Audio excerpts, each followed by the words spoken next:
Well, hello everyone. Welcome back to the Main Street Minute. I'm David. I'm Claire. Hello, Claire. Hello. All right, I'm what are we trying to going organize my notes. Wow, you got notes for us today. I do. Fantastic. Fabulous. All right.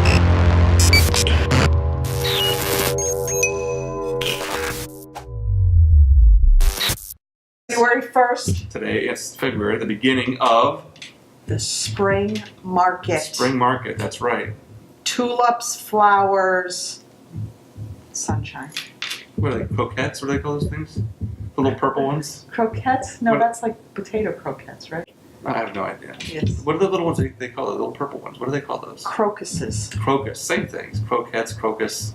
Little purple flowers. Okay, so spring market, The spring market is you're coming. hung up on the 90-day cycle. Absolutely. So I think explain everyone that. has to understand what that means. The real estate works in 3-month cycles. And what that means is that you'll hear from your peers, your parents, other professionals, real estate agents, mortgage people, insurance people that spring is the busiest time of year for real estate. Like the kickoff. Yeah. Yes. Yeah, you're coming out of your hibernation. You want to get in. You want to buy a new home, and then ultimately April, May, and June have the most transactions of any months of the year. What they don't realize, it all begins right now. Yes. Right now, people start to think about, prepare for, get qualified for buying a home, and consequently selling a home.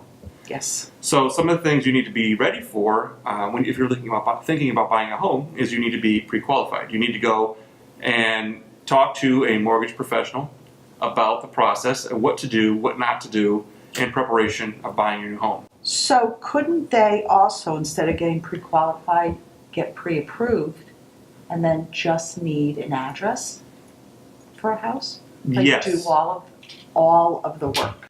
Many times you will go to a mortgage professional or to a real estate agent and they say you need to get pre-approved, and you go to see a mortgage professional and they give you a pre-qualification.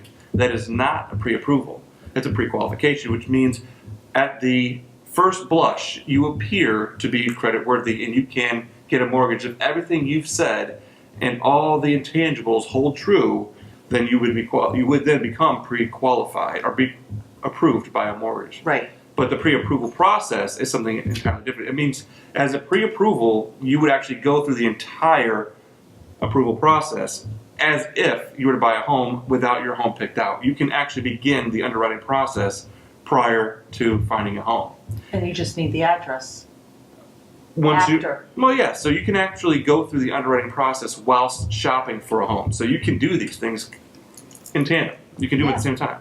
So Yeah. you can do them now. You could start that process now. And many people have. And so with that, that gives you some buying power, because if you're going up against a house and there's another contract and they're just pre-approved, but you've gone through the whole process, all you need is an appraisal and a contract, you're probably going to come ahead. Well, you can, be ahead of the contingency dates. One of the things that you have to have when you're going to be buying a home that is not a cash deal, you need to have a mortgage contingency, which means you take your pre-qualification letter and you turn that into you begin the underwriting process. And you then submit your paperwork and all of your information to an underwriter who gives you back a list of conditions that you must satisfy, and they give you an approval based with conditions, and that's called a mortgage contingency. And if you've already gone through that process, you could be one step ahead. Absolutely right. Yes. Absolutely.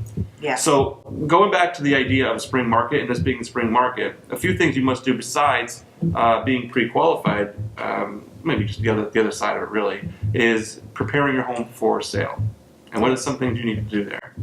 I think that you need to go around with your honey-do list and have some things fixed, repaired, painted, decluttered, depersonalized. Yes. And don't forget the outside of the house. Throw a wreath on the door, Sure. plants, whatever it may be. Because if they drive up to the house just because they made an appointment, and they don't like it, they don't have to go in. Well, also, all the sticks that have fallen throughout the winter, all the wind that we've had, sticks are littered around. Picking those up can go a long way. It's curb appeal. Even though it's February, even though it's drab and it's cold and it's icy and muddy and there's no leaves, it's even worse if you've got debris throughout the yard. It doesn't show very well. Correct. But once you go inside, what happens there? What are some things you should look out for the inside?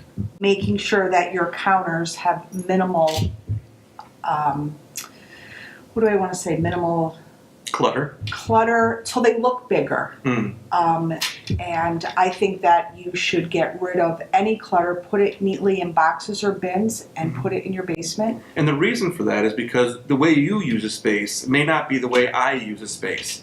And many times when someone looks at a blank canvas, they, through transference, put themselves and their things in that space. Whereas if there's something there already, it may interfere with their opinion of how something might want to look and really take away from the capabilities of there. It sounds intangible, sounds silly, but the reality is the more options, the more availability that someone has, the more likely they are to put themselves in the home and see themselves living there.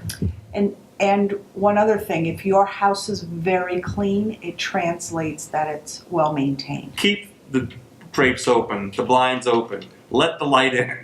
No one wants to move no dark hole. Batman's not moving in. There's no caves. No.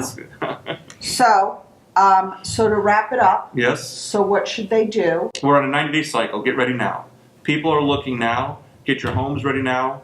Talk to your bankers, your mortgage professionals now. Start getting your information together. It wouldn't hurt to go to freeannualcreditreport.com and looking to see if there's something outstanding in your credit that may need to be fixed.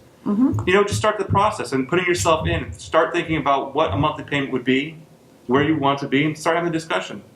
Start now. Time is now. Because you're not the only one. They should, yes, they should. Anyways, thank you very much for tuning in today. This is Main Street Minute, and we'll see you again soon. Thank you. Bye.